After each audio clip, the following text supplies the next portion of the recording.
I'm getting very deep into Galen Strawson. Galen Strawson is a British analytical philosopher, the son of P.F. Strawson, who is a very well respected analytical philosopher and philosopher of language, whose work I have read in the past and can't claim to understand at all. But Galen is a different kind of philosopher.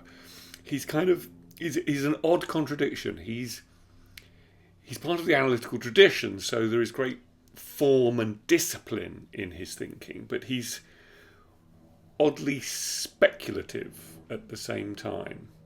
So when I say I'm deep in Galen Strawson, I have to call out Mitchell Axler, who I met over YouTube here, for drawing my attention to him, because it's been a revelation. So thank you very much. Right, so when I say I'm deep into Galen Strawson, I mean that I'm reading two books at the same time. I'm watching lectures on YouTube and various interviews on YouTube, and generally having conversations with people, some of whom vaguely know him or knew his father. So it's a kind of three-dimensional experience of Professor Strawson. This here is Selves, which is his very long book about the meaning of self and whether there is such thing as the self, and how we construe ourselves as selves. And this has been absolutely mind-blowing. I think it'd be true to say that we all have a sense of ourself, and through our sense of ourselves, we tend to think that other people experience the world similarly as selves. And Strawson divides us into two kinds of selves, which is what he calls the selves that kind of endure and have a sense of narrativity, and more episodic selves that actually don't have a great sense of their past and what might be their future. They live in, and this is not to sort of say, they live in the moment, but actually they do have a slightly more concrete sense of themselves in time, rather than kind of over time.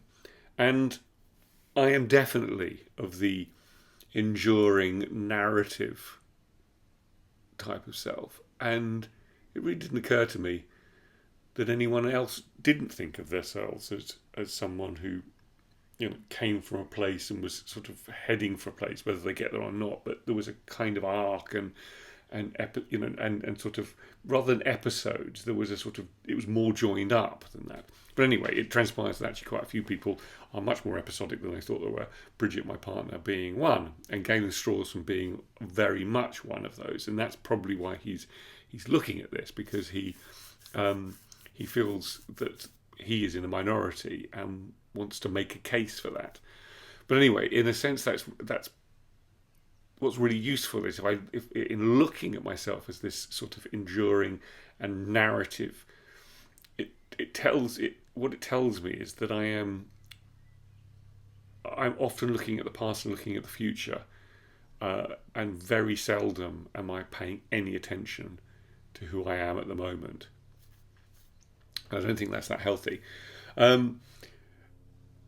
Strawson is also very, very good on death, and in his new book, Things That Bother Me, there's a brilliant chapter on the fact that in our death, we don't have, or in our lives, we don't have any ownership of the future, our future, and therefore in our death there is no loss, which is, it seems to be counterintuitive, because if we were to die young, and people I know have died young, you think that they haven't had the full life, the fullest life, and therefore they've lost something. But he's very persuasive, if not totally convincing, that it is sort of formally impossible to have something and lose it if it hasn't happened.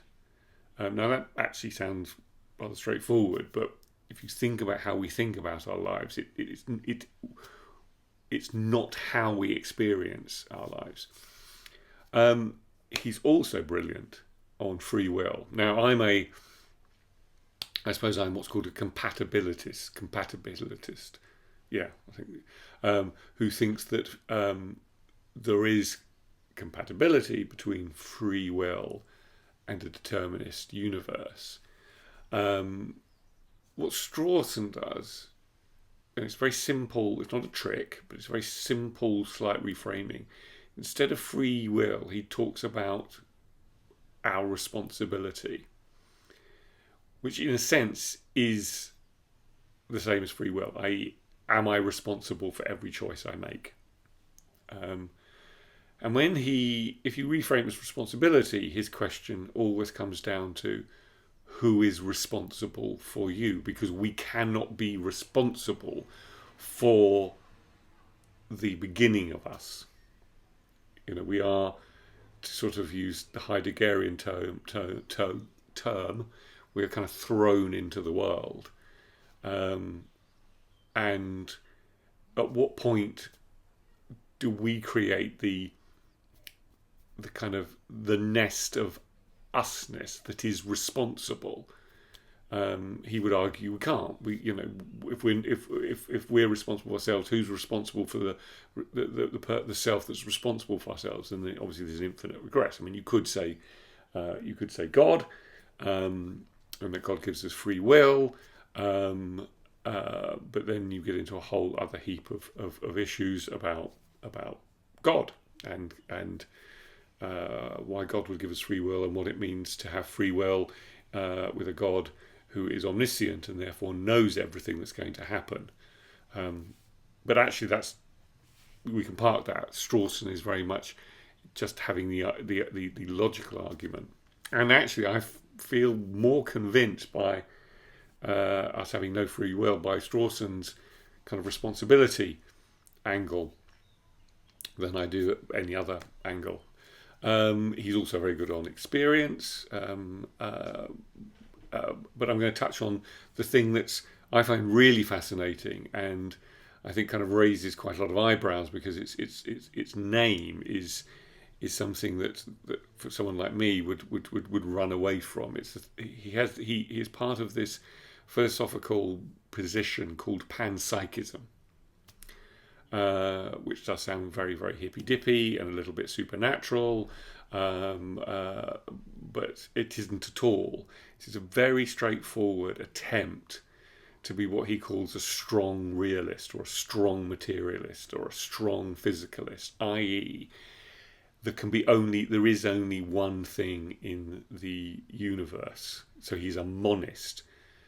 But how is it that this one thing that, at least in perception terms, is mostly non-experiential, is in us some experiential that we can get to experience?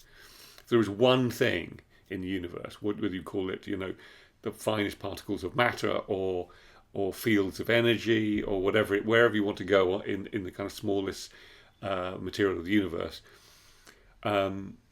somehow that manages to be physical and have a sense of a mental phenomenon, thought, consciousness, experience. And his view is that rather than suggest, as some people have done, that I think it's Richard Rorty said that more is different, i.e. if you have enough of this kind of inanimate stuff, compressed, I mean, essentially in our brains, inanimate stuff compressed, have trillions of the things, all interactive, press that together, that somehow you have this thing called radical emergence, which is consciousness, which is something that isn't matter, however you want to construe it. He's unhappy with that because essentially he's not a dualist. So what he comes up with, and others come up with, is panpsychism, i.e. that there is a element of the experiential in all things, that matter itself at its smallest property is in fact experiential, and therefore you can construe beyond that the more dense it is, that at some point that quantity of experientiality might actually disclose itself as experiencing, which is not to say, as everyone says, a table experiences something, or a cup experiences something, or whatever. It's that matter is experiential. Now, I'm persuaded it might actually be the only available answer at the moment that makes sense. It feels like a mad answer, but there's no reason for it to be a mad answer. One just has to think about, or kind of reframe how we think about ourselves and matter, and suggest that and accept the idea that we are experiencing selves, and it might be that the brain just happens to be that have the kind of level of density and complexity that means that it becomes an experiencing thing rather than just a property that experiences or has the capacity to experience. But anyway, I'm sure I lost you there, but he's really well. I mean, Things That Bother Me is really great. It's very short, and the essays are very amusing and charming. And his interviews, said about 6 interviews on YouTube, are very charming. I call him the Colin Firth of philosophers, because the sort of urbane and debonair feel to him. He's very softly spoken, charming, and wry. I'm rather envious. Anyway, thank you.